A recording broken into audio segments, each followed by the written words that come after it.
How to download apps on iOS 17.4. The very first thing you want to do is to head over to your settings of your device.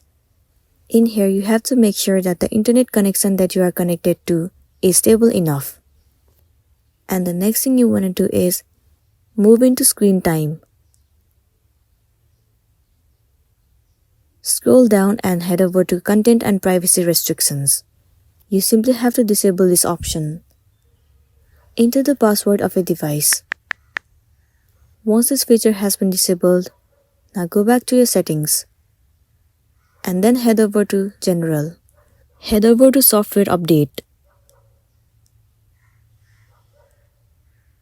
You have to check the update and make sure that you have iOS 17.4. Now the next thing you want to do is go back and scroll all the way down and click on Transfer or Reset iPhone. Click on Reset and then tap on Reset Network Settings. You will be able to reset your network. Once you reset your network, you might be able to download the app and you'll be good to go.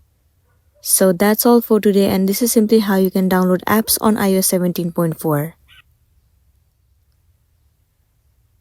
Make sure to smash the like button and consider subscribing if you found this video helpful. We'll see you in the next one.